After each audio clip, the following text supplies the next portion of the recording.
ICC champions ട്രോഫിയുടെ ഫൈനലിൽ ഞായറാഴ്ച ഇന്ത്യയും ന്യൂസിലൻഡും തമ്മിൽ ഏറ്റുമുട്ടുകയാണ്. ഈ ടൂർണമെന്റിൽ ഇത് രണ്ടാം തവണയാണ് ഇരു ടീമുകളും നേർക്കുനേർ വരുന്നത്. നേരത്തെ ഗ്രൂപ്പ് ഘട്ടത്തിൽ ഇരു കൂട്ടരും തമ്മിൽ ഏറ്റുമുട്ടിയപ്പോൾ ഇന്ത്യ കിടിലൻ ജയം നേടിയിരുന്നു. ആ മത്സരത്തിൽ വരുൺ ചക്രവർത്തിയായിരുന്നു ഇന്ത്യയുടെ ഹീറോ ആയത്. 5 വിക്കറ്റുകൾ വീഴ്ത്തിയ വരുൺ ന്യൂസിലാൻഡ് ബാറ്റർമാരെ വട്ടം കറക്കിയിരുന്നു. വീണ്ടും ന്യൂസിലാൻഡ് എതിരെ വരുമ്പോൾ വരുണിന്റെ ബൗളിംഗിൽ ഇന്ത്യക്ക് വലിയ പ്രതീക്ഷയുണ്ട്. ഒരിക്കൽ കൂടി വരുൺ ഫോമിലായാൽ ഫൈനലിലും അവസാന ചിരി ഇന്ത്യക്കൊപ്പമായിരിക്കുമെന്നാണ് ആരാധക പ്രതീക്ഷ. ചാമ്പ്യൻസ് ട്രോഫിയിൽ ഇത്തവണ 2 മത്സരങ്ങൾ കളിച്ച വരുൺ 7 വിക്കറ്റുകൾ വീഴ്ത്തി കിടിലൻ ഫോമിലാണ്.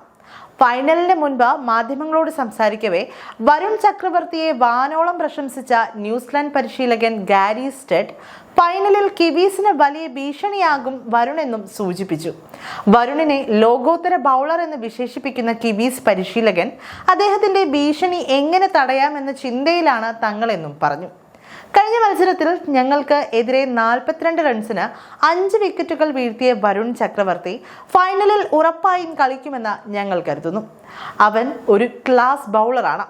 കഴിഞ്ഞ മത്സരത്തിൽ ഞങ്ങൾക്കെതിരെ അവൻ തന്റെ സ്കില്ലുകൾ പുറത്തെടുത്തു. അവൻ മത്സരത്തിൽ വലിയ ഭീഷണിയാണ്. അതുകൊണ്ട് അവന്റെ ഭീഷണി എങ്ങനെ അസാധുവാക്കാമെന്നും അവനെതിരെ എങ്ങനെ റൺസ് നേടാമെന്നും ഞങ്ങൾ ആലോചിക്കുകയാണ് എന്നാണ് ഗാരി സ്റ്റെഡ് പറഞ്ഞത്. നേരത്തെ ഗ്രൂപ്പ് ഘട്ടത്തിൽ ന്യൂസിലാൻഡിനെ നേരിട്ടപ്പോൾ 44 റൺസിന്റെ തകർപ്പൻ ജയമായിരുന്നു ടീം ഇന്ത്യ നേടിയത്. മത്സരത്തിൽ ആദ്യം ബാറ്റ് ചെയ്ത ഇന്ത്യ 50 ഓവറുകളിൽ 9 വിക്കറ്റ് നഷ്ടത്തിൽ 249 എന്ന പൊരുതാവുന്ന സ്കോറാണ് നേടിയത്. പിന്നാലെ ന്യൂസിലാൻഡിനെ 205 റൺസിന് ഓൾ ഔട്ടാക്കി അവർ വിജയം നേടി. 5 വിക്കറ്റ് നേടിയ വരുൺ ചക്രവർത്തിയായിരുന്നു ഈ കളിയിലെ കേമൻ. മാത്രമല്ല ഫൈനൽ പോരാട്ടത്തിനായി തിരഞ്ഞെടുത്തിരിക്കുന്ന പിച്ച് സ്പിന്നർമാർക്ക് കൂടുതൽ അനുയോജ്യമായ പിച്ചാണ്. അതുകൊണ്ട് തന്നെ കരുത്തനായ സ്പിൻ ബൗളേഴ്സിനെ ഇന്ത്യ പ്ലേയിങ് 11-ൽ ഉൾപ്പെടുത്തും.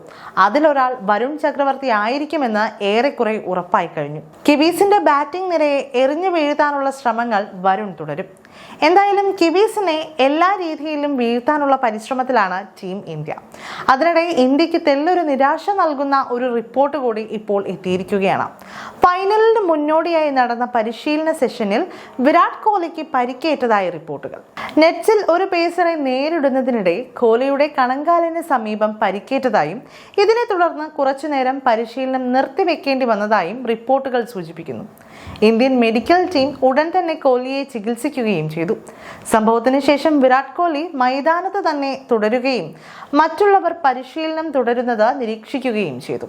നിലവിലെ സാഹചര്യത്തിൽ പരിക്ക് അതീവ ഗുരുതരമല്ലെന്നാണ് ഇന്ത്യൻ കോച്ചിംഗ് സ്റ്റാഫുകൾ വ്യക്തമാക്കിയത്.